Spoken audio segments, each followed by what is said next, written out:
Okay, so here we are, and we've got most of everything we need located. The last thing I'm going to put in here for our benefit right now is let's pull up that towel dispenser and see if we can get that towel dispenser in there. So we're going to go to Revit Families and under Restroom Accessories. You can see that we've got a towel dispenser and a toilet paper holder, and we want to get those in there. So, so let's pull down the towel dispenser, and we'll drag and drop that in. All right, and you see how funny. Look at how that thing wants to get placed on a face right now. But I don't want to place it on the face. I want to place it on a work plane, and it doesn't seem to want to cooperate. How can I fix this? I'm just going to place it right here, and I'm going to pause the video, and I want to talk to you about something. Um, there's some problem with this towel dispenser family, so I don't want you to place that until I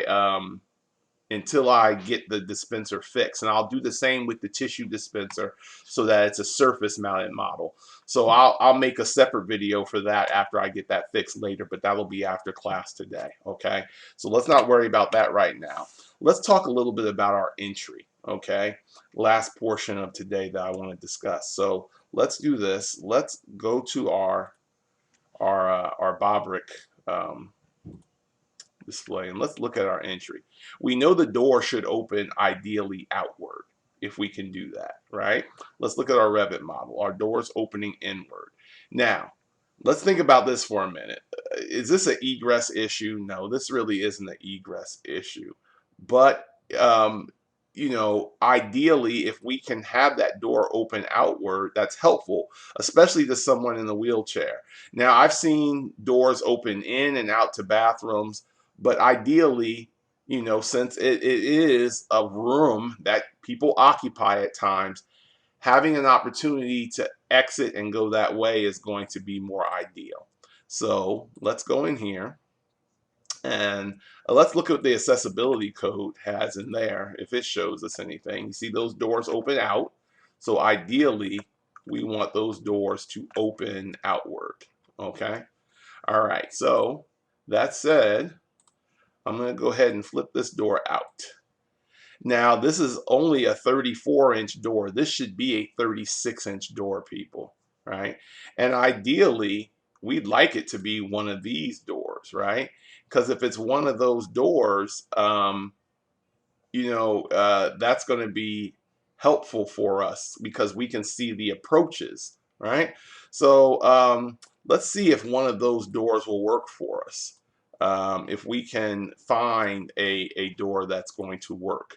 So let's delete this one right quick, and let's grab this and say create similar, and let's place it here. Now we know we don't want it to be a door that has a light in it, right? So let's find a door that doesn't have a light in it. Let's see if this let's see which one of these doors. Now, ideally in a door like this, we also don't want to necessarily, we're not going to have a push bar in a bathroom door, right? We're not going to have a lever, right, to open these doors either. And we don't have locks on bathroom doors. So, you know, this door may not be the greatest, but let's see if we can make one of them work. Let's select that door for a minute, right? And let's look at the elevation of this briefly. So let's cut a little elevation here because I don't want this to be something that creates a problem for us down the road. So if I,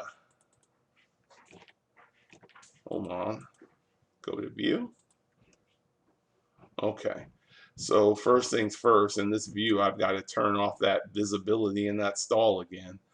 And that's the hassle with some of these families sometimes. So I'm going to turn that off so that I can see a little better. Okay. And so here's my door, and I'm going to change to fine, right? And I'm going to go to hidden line. So I don't want a push bar on this door. So if I click on this, am I able to turn some things off in here? If I go to this particular door, um, can I make some of these things go away? Ideally, this isn't the door. This isn't the kind of door I really necessarily want to use in this particular situation. So I won't worry about that. I'm going to go back to my old door because um, having that having that single flush door is going to be a little easier, and we can worry about the fact that there's no hardware on it a little later. So I'm just going to do a single flush 34 by 80. So there's my door to my bathroom. All right. Let's go back to the first floor. So we're kind of back where we started. I thought that other door might be better, but it's not going to really work for us in this instance. So I'm going to make sure that I have enough clearance on that side of the door. So I'm going to come in here and drop a dimension, right? And I'm going to say from here to here, 1'4". I'm okay there, right? So I'm going to say, I'm going to make that 1'4", right? Or we know 18 inches would be best. 16 inches will work. What if I put 1'6" in there? Okay, we're all right. Again, not the most ideal, but it is okay in this particular situation. So I've got that one there. I guess I can mirror this other one, all right? And if you look, I've got some different dimensions in my bathrooms. And that's the last thing I kind of want to talk to you about. Why would I have the men's room being so much bigger than the women's room in this instance? Right? Shouldn't these be about the same size? If I did this whole dimension, watch this. If I went a line from here all the way to here, that says that's 19.3½, right? And if I click on that, right, wouldn't I want those dimensions to be more equidistant? How could I fix those and see if I can make that work? Well, if I go align dimension and I go from the wall, right, to the center line to here, and then I hit EQ, look what happens when I hit EQ. When I hit EQ, it kind of throws some of my things off. But at least now I can see how I want that to work. I've moved that wall, I've made it equal, but I've also taken it off this plane right here, right? So do I necessarily want to do that? And this is some of the problems that we run into sometimes. What about this dimension from here to the wall? That's only 3'11". But according to my planning guide,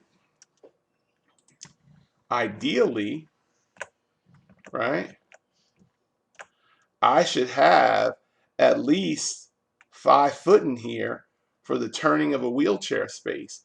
So how are we going to fix that and adjust that problem in our bathroom, right? Is our bathroom going to have to move? When I come out of here, I've got that clearance here, but see, I don't need 5 feet. All I need is 3 feet in here because my clear space on my floor is 2'6" to travel.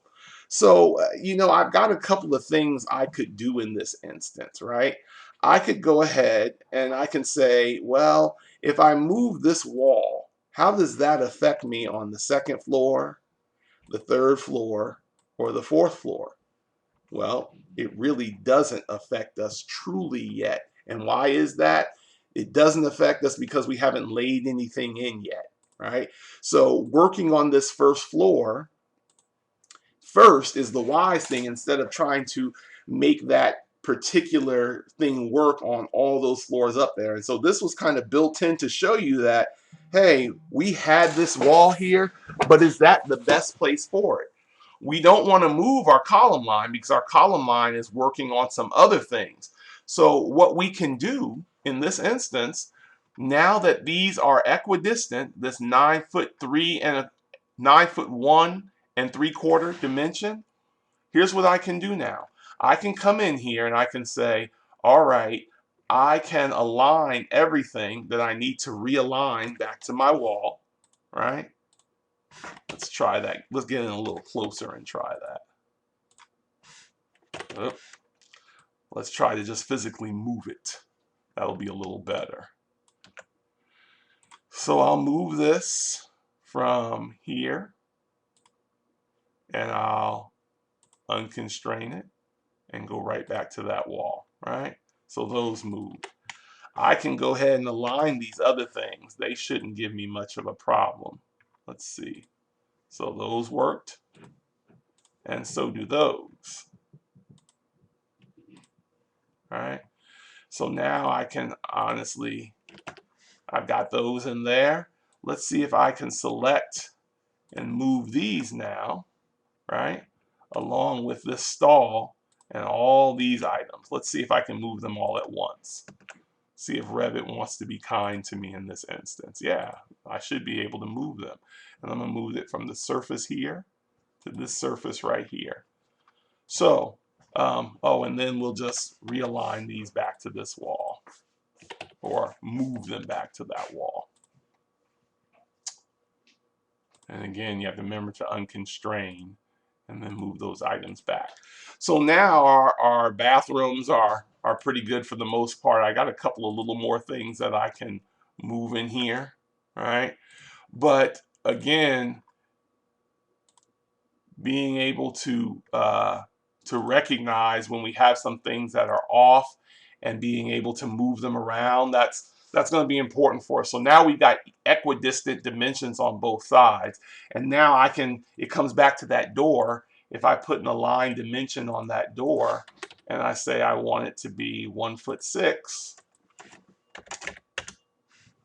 now that is 1'6". I think I've got everything moved except my soap dispensers. So let me see if I can flip my soap dispensers. If I can mirror them, take the copy function off. Let's see. Let me see if I can go. There we go. So I use the back of the sink to mirror them, and now everything should be in the right place. I've got my doors into this bathroom. Sometimes we like to put modesty walls in here.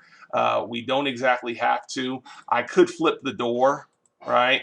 And then maybe put one of those walls over here, but I really don't really need to in this instance. So I'm not going to worry about it. I'm going to leave it just like that. We're going to leave our doors where they are. I'm going to get you those towel dispensers and the toilet tissue dispensers, and I'll cut another couple of videos and allow you to see that next time we get together, or I may just put it in there today sometime as I fix those. So that's going to be pretty much it for the day. I'm going to go ahead and save this. Once we get this one saved, you pretty much guessed it, we're going to be able to copy these items up to the other levels where those bathrooms are. So what we would do in this instance is what was I going to say? What we would actually do is copy and paste them up. Now I saw somebody, I think that was Alex, put in there. Yeah, you're right, Alex. My grab bar got a little moved here in the women's room. Thank you, I appreciate that. So if I go back and align this up,